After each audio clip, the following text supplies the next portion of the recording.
Kashmir observer news round up में आप सबका खैर मकदम है। मैं अरूज बिलाल दिन भर की अहम सुर्खियों के साथ आप सबसे मुखातिब हूं। तो चलिए नजर डालते हैं आज की अहम सुर्खियों पर। जम्मू व कश्मीर के वजीर आला उमर अब्दुल्ला ने पीडीपी पर बीजेपी के साथ इत्तेहाद करके रियासत की तबाही पर खामोश रहने का इल्जाम लगाया। महबूबा मुफ्ती ने कहा कि वक्फ तरामीम के खिलाफ असेंबली को करारदाद मंजूर करनी चाहिए। किरण रिजिजू के ट्यूलिप गार्डन में उमर अब्दुल्ला और फारूक अब्दुल्ला से मुलाकात पर वजाहत। जम्मू व कश्मीर असेंबली में वक्फ एक्ट पर हंगामे के बाइस इजलास 3 घंटों के लिए मुलतवी कर दिया गया।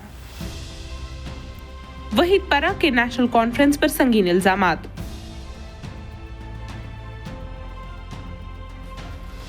जेके असेंबली के बाहर बीजेपी अरकान और आम आदमी पार्टी के एमएलए के बीच झड़प। तनवीर सादिक ने कहा कि एनसी वक्फ तरमीमी बिल के खिलाफ सुप्रीम कोर्ट जाएगी। दरख्शा अंद्राबी ने कहा कि महबूबा मुफ्ती अब बड़ी लीडर नहीं हैं, वो पार्लियामेंट में भी नहीं हैं। महकमा मौसमियात के मुताबिक कश्मीर के कुछ इलाकों में 11 अप्रैल तक बारिश और तेज हवाओं का इम्कान है। अब खबरें तफसील के साथ। दूध और टॉफी की बात की, जिन्होंने बीजेपी की गोद में बैठ के जम्मू कश्मीर की तबाही की। हाउस के अंदर उन लोगों ने मेरे खिलाफ इल्जाम लगाया जिन्होंने क्रिकेट बैट बांट के यहाँ के नौजवानों को गुमराह करके उस वक्त के होम मिनिस्टर के प्रोग्रामों में घसीट के लिया। आज हमारी अगर ये हालत है तो ये उन लोगों की बदौलत जो मेरे खिलाफ उंगली उठाने की बात कर रहे हैं। ये सही है कि 2 दिन पहले मैं अपने वालिद साहब को ट्यूलिप गार्डन ले गया था। ये इत्तेफाक की बात है कि उस वक्त एक मरकजी वजीर मौके पे मौजूद थे। हमारी वहां हेलो हाई हुई, उन्होंने मेरे साथ तस्वीर खींचना चाहा तो मैं क्या इनकार करता? मैं क्या बदतमीजी करता? उन्होंने तस्वीर खींचना चाहा, मैंने उनके साथ तस्वीर खींची। लेकिन अब उस चीज को वो लोग इस्तेमाल करने की कोशिश करें जिन्होंने बीजेपी को यहां एंट्री दी, जिन्होंने आज तक 2016 की कत्ल गारत के लिए जम्मू कश्मीर के आवाम से माफी नहीं मांगी। मुझे लगता है ये सरासर गलत है। उनको पहले अपने गिरेबान में झोंक के देखना चाहिए कि उनकी क्या हरकतें रही, उनके बीजेपी की क़यादत के साथ क्या रिश्ते रहे, उन रिश्तों का जम्मू कश्मीर को क्या खमियाजा भुगतना पड़ा, उसके बाद मेरे ऊपर उंगली उठाएं। रूलिंग पार्टी का एक ड्रामा चल रहा है और उसके अलावा जो ट्यूलिप गार्डन में हमने देखा, ये शर्मनाक है। खासकर जो इस मुल्क के मुसलमान हैं जिनके ऊपर इस वक्त बीजेपी का पूरे ताबड़तोड़ हमले हो रहे हैं, उनको यहाँ की लीडरशिप उमर साहब ने, फारूक साहब ने मिलके, जो वहाँ से मिनिस्टर आए थे किरण रिजिजू जो यहाँ आए थे, उनका इस्तेकबाल करके उन्होंने पूरे मुल्क के मुसलमानों को ये पैगाम दिया कि जो आपके साथ इस वक्त पार्लियामेंट के अंदर हुआ, जो वक्फ में अमेंडमेंट लाया गया, उसके साथ यहाँ की सरकार है उसके खिलाफ नहीं है। जिससे मैं समझती हूँ हमारे मुल्क के जो मुसलमान हैं उनकी हिम्मत ऑलरेडी जो टूट चुकी है, जो एलिनेटेड फील करते हैं, जो मुसीबत में फील करते हैं, मुझे लगता है उनके लिए ये बहुत ही बुरा पैगाम था जो यहाँ से चला गया। और असेंबली में हम ड्रामा देख रहे हैं कि रूलिंग पार्टी के लोग शोर मचाते हैं, और इस शोर मचाने की और भी एक वजह है क्योंकि लेफ्टिनेंट गवर्नर साहब ने 3 बिल क्लियर किए थे। एक तो जो डेली वेजेस को रेगुलराइजेशन का, जो बेचारे सालों साल से बिना तनख्वाह के बहुत थोड़ी रकम पे काम कर रहे हैं, वो बिल क्लियर था। जो ज़मीन, गरीब लोगों को ज़मीन देने के लिए जो वहीद परा साहब ने और एक बिल लाया था, उसको एलजी ने क्लियर किया था। और तीसरा बिल शराब के ऊपर बैन लगाने का बिल, वो भी क्लियर कर लिया था। तो इन तीनों तमाम बिल से बचने के लिए डेली वेजेस को रेगुलराइज करना, गरीबों को ज़मीन देना और शराब पे पाबंदी, इन बिल्स के साथ अटेंशन डाइवर्ट करने के लिए असेंबली में हंगामा किया गया। और ये हंगामा इसलिए भी किया गया ताकि जिस तरह से इस्तेमाल किया गया किरण रिजिजू का यहाँ पर, जिसने ये अमेंडमेंट बिल लाया पार्लियामेंट में, और जिस तरह फारूक साहब और उमर साहब ने उनका यहाँ इस्तेमाल किया, उससे ध्यान हटाने के लिए असेंबली में पिछले 3 दिन से तमाशा हो रहा था। वजीर अक़लियती अमूर किरण रिजिजू ने ट्यूलिप गार्डन में उमर अब्दुल्ला और फारूक अब्दुल्ला से मुलाकात पर वजाहत पेश की। कहा, मुलाकात महज एक इत्तेफाक थी। रिजिजू ने कहा, हमने खुशगवार बातचीत की, सियासत से परे कश्मीरी खूबसूरती का लुत्फ उठाया। अपोजिशन ने इस मुलाकात पर तनकीद की, इसे तरमीमी बिल के हवाले से एक सियासी इशारा करार दिया।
आज तक प्राइम मिनिस्टर कुर्सी को चीफ मिनिस्टर किसने बनाया?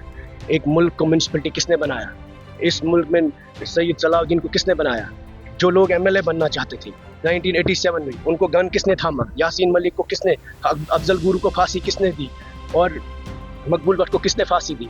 1 लाख लोग किसने गन उठाया? किसने कत्ल किया? किसने टास्क फोर्स बनाया? किसने इखवान बनाया? किसने एसओजी बनाया? इन बातों पे इल्ज़ाम तराशी हमें नहीं करनी थी, लेकिन मुद्दा मुसलमानों का है, मुद्दा इस्लाम का है, मुद्दा मस्जिदों का है, मुद्दा ज़ियारतों का है। इस वक्त जब 24 करोड़ मुसलमान पूरे मुल्क में परेशान थे और जम्मू कश्मीर की तरफ नजर दे रहे थे कि शायद कश्मीर का मुसलमान कोई पैगाम देगा उनके लिए, they made them to surrender. This house is normalizing everything that BJP wants. This house has refused to stand with the Muslims of India. This house has refused to stand for the mosques of India. This house has refused to stand for the awqafs of India. This house has decided to support BJP. The day Umar Abdullah should have been in this house supporting our resolution, which was against the BJP's amendment. He decided to side with Kiran Rijizu, who tabled the bill in the Parliament of India. 2016 में क्या हुआ? उसका मतलब ये नहीं है 2 wrongs do not make a right.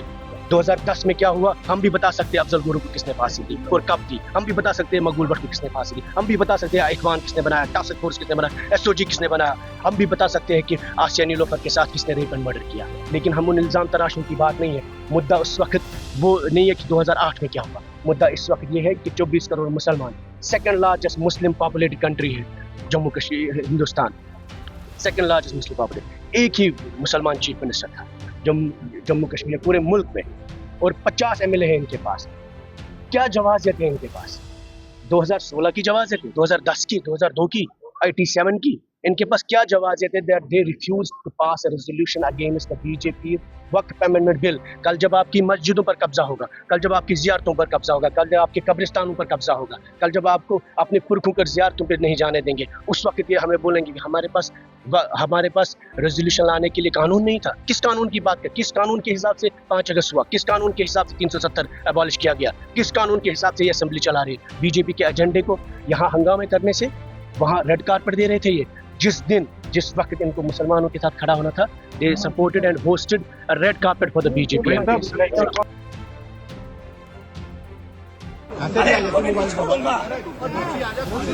एक को भी नहीं छोड़ू। अरे भाजपा के लोग दलाली करने वाले हैं वहीं पर। चोरी करके आए हैं, जनाजा निकाला उन्होंने। पीछे क्या बात, कोई बात नहीं, कोई बात बीजेपी के अरे इन लोगों ने क्या हुआ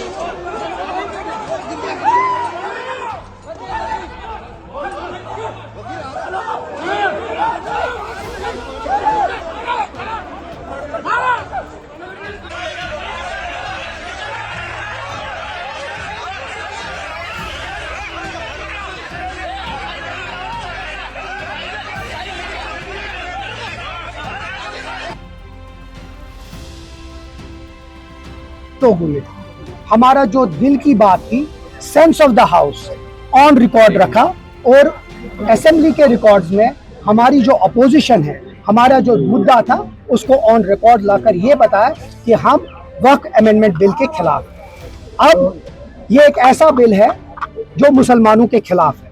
अगर 300 मेंबर्स इसके खिलाफ है, इसका मतलब है एक वर्टिकल डिवीजन इस मुल्क में है और हम समझते हैं कि ये मुसलमानों के खिलाफ है। जितनी हमें अपोजिशन करनी थी, हमने कोशिश की पिछले 2-3 दिन में ये करना, लेकिन अब आज की जंग यहाँ हमने जितनी कर सकते थे हमने किया असेंबली में वो रिकॉर्ड लाकर, लेकिन इस जंग को आगे लेना है। जनाब डॉक्टर फारूक अब्दुल्ला साहब जो हमारे प्रेसिडेंट हैं, उनकी डायरेक्शन पे नेशनल कॉन्फ्रेंस सुप्रीम कोर्ट में एक रिट पिटीशन जायज करी और ये जंग अब उधर लड़ी जाएगी। हमने इसमें, अगर आप थोड़ा सा पीछे जाएं, मैं करूंगा, we believe this act constitutes an alarming interference in the religious affairs of the Muslim community. It violates fundamental constitution protection under Article 14, 15, 21, 25, 26, 29 and 300A and represents a direct attack on the religious freedom, equality and property rights of Muslim across the country. हमारे मुजफ्फर इकबाल साहब जो हैं वो इस याचिका को दायर करेंगे। हमारे जो ऑनरेबल MLAs हैं, जो हमारे वकील हैं, हिलाल अकबर लोन साहब, रियाज खान साहब, अर्जुन सिंह साहब और 1-2 और MLAs हैं, उनकी तरफ से ये जो याचिका है वो दायर की जाएगी। बिल तो पार्लियामेंट में पास हुई, दोनों आईवानों में पास हुई और अक्सरियत के साथ पास हुई, तो यहाँ क्या बोलते हैं बाकी पॉलिटिशियंस, उससे हमें कोई लेना देना नहीं है। वो पास हो गई और प्रेसिडेंट साहब की उस पर स्टैंप लग गई। पूरे अपने भारत में वो नाफिजुल अमल हो गया। अब इस पे ज़्यादा बात करने की ज़रूरत ही नहीं। हमारे यहाँ तो कोई स्कूल नहीं है, हमारे सिर्फ वक्फ स्कूल ही वक्फ के लैंड पे हैं। ये जब तक उनके सामने ये सारे अमेंडमेंट्स खुल के नहीं आएंगे, तब तक कयास आराइयाँ यहाँ के पॉलिटिशियंस या कोई भी पॉलिटिशियन कर सकता है। लेकिन जो अमेंडमेंट बिल आई, टेबल हो गई, अब नाफिजुल अमल हो रहा है। आप देख रहे हैं हमारा जम्मू कश्मीर का वक्फ बोर्ड कैसे काम कर रहा है। पहले जब हम आए थे 2022 में, तब यही ऐसी ही कयास आराइयाँ थी, लेकिन आज जम्मू कश्मीर वक्फ बोर्ड एक मिसाल बन गया। वो आपने देखा पार्लियामेंट में जब नाम आ गया और एक इज्जत के साथ एक बेस्ट एग्जाम्पल इन इंडिया आ गया। तो वैसे ही अब सारे वक्फ बोर्ड्स काम करेंगे। पहले ये अपनी जागीर बना के रखा था सब सियासतदानों ने, अब इस पे ज़्यादा शोर वही करेंगे जो गुनहगार होंगे। ऐसा तो इसमें कुछ नहीं है जो हमें कुछ खदशात, हमें कोई खदशा इसमें नहीं लग रहा। हम कर रहे हैं और पिछले 3 सालों से कर रहे हैं हम काम, और वो काम अभी पूरे हिंदुस्तान में सराहा गया और उस काम की जो नताइज है वो सब मीडिया घर घर पहुंचा रहा है और अल्हम्दुलिल्लाह हम बहुत अच्छे से काम कर रहे हैं। इस तरमीमी बिल से सारे वक्फ बोर्ड्स ऐसे ही काम करेंगे। देखिए, अपोजिशन का काम होता है नून में नुक्ता निकालना, तो अब दैट डजंट मीन कि हम नून में से नुक्ता ही निकाले, फिर नून कहाँ से रह जाएगा। अमेंडमेंट्स हो गए, जब आपने देखा जिस तरह से कानून पास होते हैं पार्लियामेंट में और वो कानून नाफिजुल अमल होते हैं, ये कानून भी नाफिजुल अमल है। अब अपोजिशन का काम है, उनको हंगामा करने दो, उससे कोई फर्क नहीं पड़ता है। देखिए, फायदे आपको जम्मू कश्मीर वक्फ बोर्ड को देखना चाहिए।